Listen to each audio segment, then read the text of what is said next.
잠언 14장 22절, 23절 말씀 보겠습니다. 악을 도모하는 자는 잘못 가는 것이 아니냐. 선을 도모하는 자에게는 인자와 진리가 있으리라. 모든 수고에는 이익이 있어도 입술의 말은 궁핍을 이룰 뿐이니라. 아멘. 우리 속담에 뿌린 대로 거둔다라는 말이 있습니다. 즉, 행동한 만큼 결과를 얻는다라는 뜻으로서 사람이 노력하면서 살되 특별히 선한 노력을 하면 좋은 결과로 돌아온다라는 뜻이죠. 반대로 악한 일에 힘을 쏟으면 나쁜 결과물이 돌아온다는 것입니다.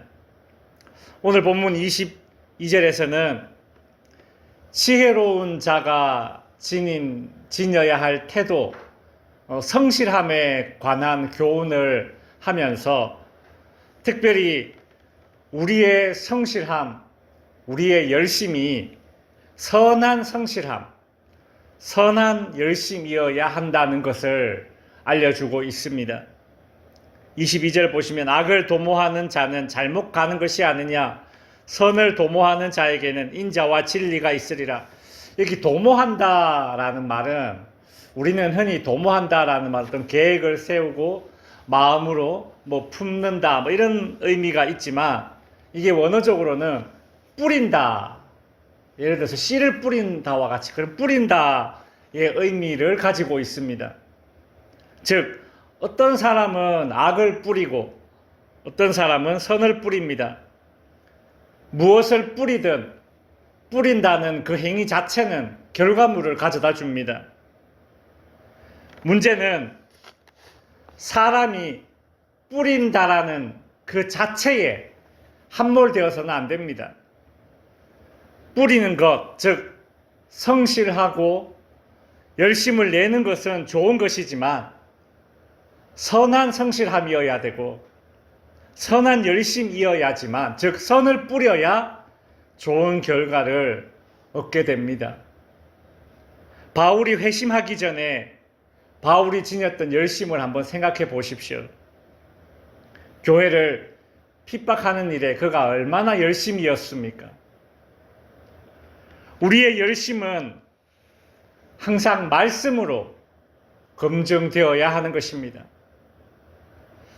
추가적으로 좀 우리가 좀 빗나가는 이야기 같지만 우리가 이런 잠언의 말씀을 공부하면서 알아야 될 것이 있는데, 오늘 본문과 같은 구절들을 윤리적으로 혹은 유교적인 교훈 그런 정도로만 이해해서는 안 됩니다. 우리는 유교권 문화에 살고 있기 때문에 이런 잠언들 볼 때 익숙합니다. 뿌린 대로 거둔다 그런 거 아니야?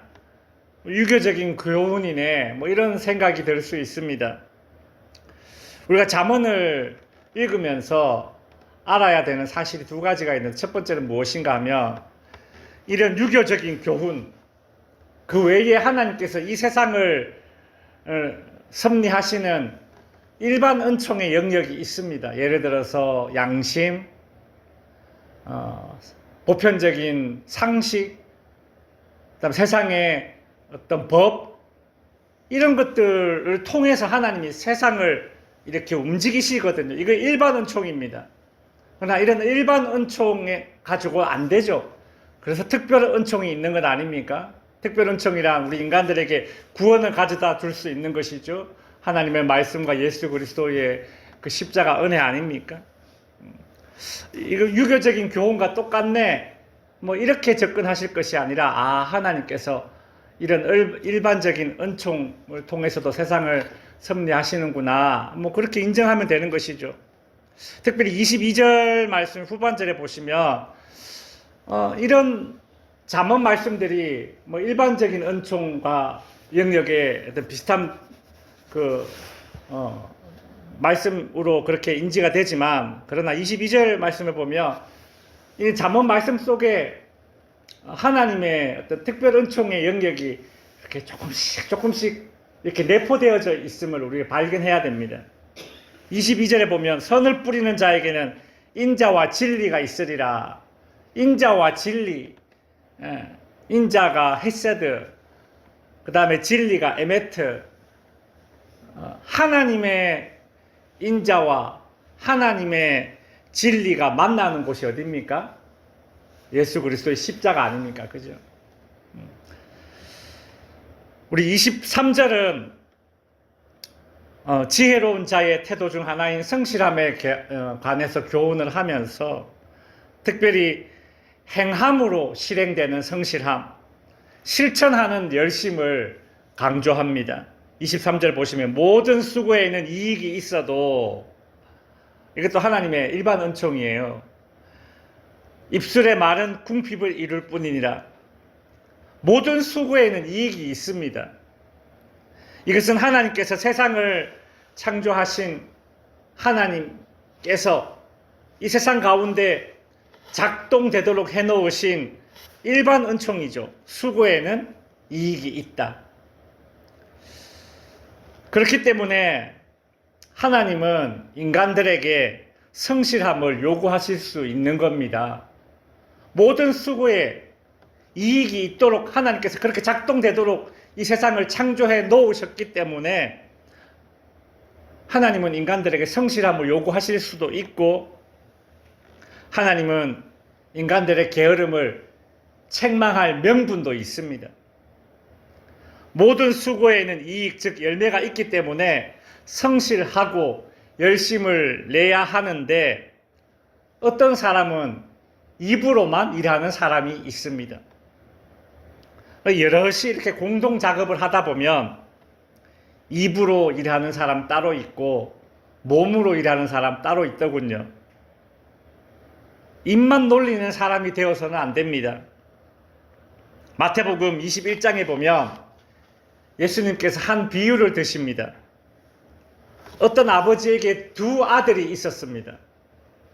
맏아들에게 얘야 포도원에 가서 일 좀 하거라 했더니 맏아들이 예 가겠습니다 해놓고서는 가지 않았습니다. 아버지가 둘째 아들에게 얘야 너도 포도원에 가서 일 좀 하거라 했더니 둘째 아들이 싫습니다 그렇게 해놓고서는 그 후에 잘못을 뉘우치고 밭에 가서 일을 했습니다. 예수님은 이스라엘 군중들에게 이 이야기를 하시고 난 이후에 질문을 합니다. 이 두 명의 아들 중에 누가 아버지의 뜻대로 행하였느냐? 그러자 군중들은 둘째 아들입니다 라고 대답을 합니다. 그러자 예수님께서 아이고 알긴 잘하네 그런 생각 드셨겠죠? 이렇게 말씀하십니다. 너희 유대 종교 지도자들, 너희 유대인들은 입으로만 하나님을 섬긴다, 공경한다, 떠드는구나. 너희가 그 첫째 아들과도 같다. 세리와 창기, 이방인들이 너희들보다 먼저 하나님 나라에 들어가리라. 그렇게 말씀하시면서 입만 놀리는 유대 종교 지도자들, 입만 놀리는 이스라엘 백성들을 꾸짖으셨던 것이죠. 말씀을 정리합니다. 오늘은 지혜로운 자의 태도 중 성실함과 열심에 대해서 살펴봤습니다. 우리의 성실함, 우리의 열심은 어떤 성실함, 어떤 열심이어야 합니까? 첫째, 선한 성실함, 선한 열심이어야 합니다. 열심히 사는 것보다 중요한 것은 선한 것에 열심이어야 합니다. 말씀의 거울로 우리의 모든 열심들은 검증되어야 합니다. 두 번째로 우리의 열심은 입으로만 떠드는 열심이 아니라 행함으로 실행되는 열심이어야 합니다. 하나님께서 저와 여러분의 선한 열심과 행함으로 실천되는 그 모든 열심, 그 모든 수고에 선한 결과물이 맺히게끔 해주실 것입니다. 기도하겠습니다. 하늘에 계신 우리 아버지여, 이름이 거룩히 여김을 받으시오며 나라가 임하시오며